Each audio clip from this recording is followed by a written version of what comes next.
Olá, estudante, seja bem-vindo e bem-vinda à aula da disciplina de Prática Pedagógica do curso de Licenciatura em Matemática. Esse curso está sendo oferecido pelo Instituto Federal do Sertão Pernambucano na modalidade AD. Eu sou a professora Daniele Martins e sou responsável por essa disciplina. Então, nós vamos ter muitos encontros aí ao longo do semestre. Então, nessa aula, nós vamos conversar um pouquinho sobre a importância da ludicidade para o processo de ensino e aprendizagem, né? Para o processo de ensino da matemática. Principalmente porque quando a gente vê a questão do ensino fundamental 2, que é quando a gente verifica nas escolas uma diminuição da aplicação da ludicidade dentro do processo educacional, certo? Então, o que acontece? Normalmente, as aulas nessa fase são aulas que elas vão ter uma característica muito mais mecanizada. Elas vão seguir aquela lógica ali de exposição de conteúdo, depois a apresentação de aplicação de fórmula, e aí vai seguindo aí por um exercício, repetidamente exercícios, certo? Visando aí essa questão da aprendizagem do discente acerca do assunto. Eu não estou querendo dizer, gente, que o fato de seguir essa ordem, o aluno não vai aprender.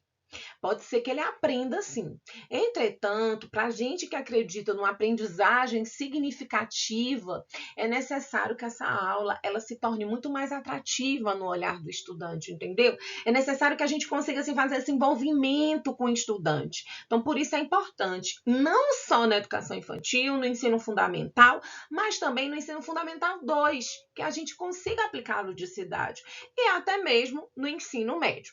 Tá? Só que dentro dessa nossa disciplina, a gente foca muito mais no ensino fundamental 2 do que no ensino médio ou ensino fundamental 1, tá certo? Por isso que vocês vão ver sempre a gente está ressaltando e afirmando a questão da aplicabilidade dos conteúdos voltados para o ensino fundamental 2. Então, o que é ludicidade? Tá? A gente tem que partir da ideia definindo-a, né? Então, a palavra lúdico, ela vem do latim ludo e significa brincar. Então, esse brincar, quando a gente fala em brincar, o que está incluído aí no brincar? Está incluído o jogo, está incluído o brinquedo, está incluída a brincadeira, tá? Ela é uma palavra que tem uma conduta que joga, que brinca, que se diverte. Ela envolve tudo isso.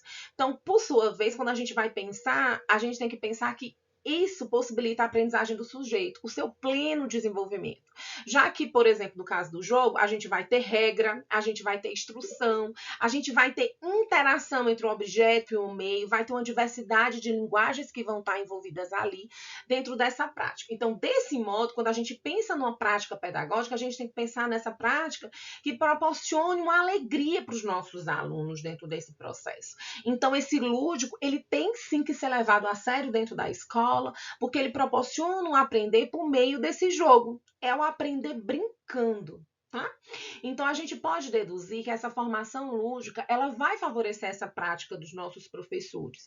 Por isso, é tão importante, dentro do processo de formação, dentro desse processo que vocês estão vivenciando, que é o processo de formação inicial, que o nosso aluno ele perceba que ele está aprendendo na prática, de fato, como que ele vai aplicar a ludicidade aí no caso do ensino fundamental 2. Tá? Como é que ele, quando ele deixa de ser um licenciando e passa a ser licenciado, ele vai aplicar no cotidiano dele, com os alunos dele, essa ludicidade. Okay?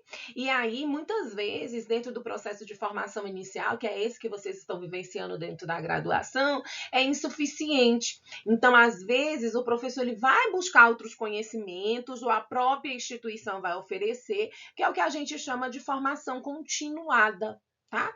Que é uma coisa que vocês vão perceber que a gente, enquanto professor, a gente nunca vai deixar de estudar, porque sempre estão surgindo novidades dentro desse nosso ambiente.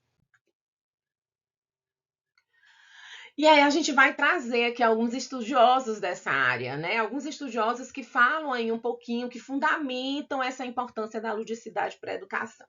Vamos iniciar trazendo aí o Piaget e o Vygotsky. Viram lá a questão da interação com o objeto? Então, eles atribuem à ludicidade uma grande importância, o Piaget e o Vygotsky, tá? Então, eles tratam como valor intrínseco no desenvolvimento cognitivo e no desenvolvimento social da criança. Então, na perspectiva de Piaget, a atividade lúdica é o berço obrigatório das atividades intelectuais da criança, sendo isso indispensável a essa prática educativa. Já na concepção vigotskiana, a criança avança essencialmente através da atividade lúdica.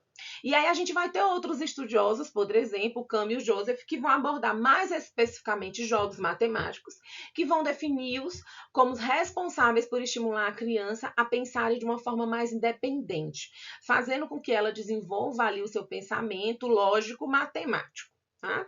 Boran, por exemplo, ele já vai dizer que a importância da introdução de atividades lúdicas no campo da matemática vai fazer com que esse estudante quebre ali alguns bloqueios que eles apresentam muitas vezes diante da matéria. Lembra que algumas pessoas consideram a matemática difícil, né? Então, eles fazem isso de uma forma que se torna muito mais o discente, ele vai ser muito mais passivo, muito mais ativo dentro desse processo de aprendizagem. Já Moura, ele vai descrever que o jogo na educação matemática, ele parece justificar-se ao introduzir uma linguagem matemática, que pouco a pouco ela vai sendo incorporada aos conceitos de matemática ali mais formais, tá? Então a gente sai ali pouquinho aprendendo. Então, esses apontamentos, nós podemos dizer que o quê? Que a educação matemática, o uso de jogo, né, ele atua como um facilitador dessa aprendizagem e vai tornar ela muito mais motivadora. Então, quando a gente pega um ambiente educacional, né, onde a gente pega ali alunos que têm dificuldade de aprendizagem e a gente tenta fazer com que esse aluno aprenda brincando, ou jogando, ou utilizando de alguma coisa lúdica para que ele aprenda, se torna muito mais fácil. Ele vai romper determinadas barreiras e até mesmo bloqueios que ele aprendeu a ter, né, que aconteceu alguma coisa que ele desenvolveu. Tá? Então, o lúdico ele é muito importante nessa etapa. E aí, quando que a gente vai selecionar uma atividade lúdica para aplicar em sala de aula, o professor ele tem que analisar alguns pontos, tá certo? Não é aplicar por aplicar. Tá? Então, ele tem que levar em consideração, por exemplo, qual é o objetivo daquela atividade, qual é o público, qual é o material, qual é o espaço, qual é a dinâmica, qual é o papel do professor, qual é a proximidade do conteúdo, a questão da avaliação, vai ter uma continuidade, sim ou não? Então, ele tem que analisar principalmente esse objetivo que ele quer alcançar com essa aplicação dessa atividade lúdica na sala de aula. Qual é o propósito com essa atividade e qual é a melhor forma que ela pode ser aplicada, né? Essa atividade lúdica aí, ela tem que ter um alcance, ela tem que ter esse objetivo, não é aplicar por aplicar. Então, diante disso, é necessário sempre avaliar individualmente cada sala de aula, porque cada sala de aula tem uma realidade. É importante a gente entender o perfil desse estudante, conhecer quem são os nossos discentes para fazer uma atividade que vai chamar a atenção dele. Às vezes, nem tudo que funciona na turma A vai funcionar na turma B. Tá? Então, é importante também analisar qual é o papel do professor dentro dessa atividade, se é necessário que ele faça algum acolhimento, tá? Então, como a gente citou anteriormente, normalmente o professor ele vai ser um mediador. Ele vai explicar as regras, ele vai guiar os estudantes para que esses estudantes consigam alcançar o objetivo esperado. Ok? Então, a fim de que a gente tenha, assim, com a aplicação dessa atividade lúdica, uma melhora dentro desse processo de aprendizagem aí dos estudantes. E uma melhora também a gente pode considerar na metodologia do próprio professor, né? Que o professor está ali trabalhando com o estudante e, consequentemente, a gente vai ter uma melhora até da atuação desse docente. Então, assim, essa nossa aulinha, ela foi apenas uma introdução no tema, tá? Eu vou disponibilizar para vocês outros materiais de apoio.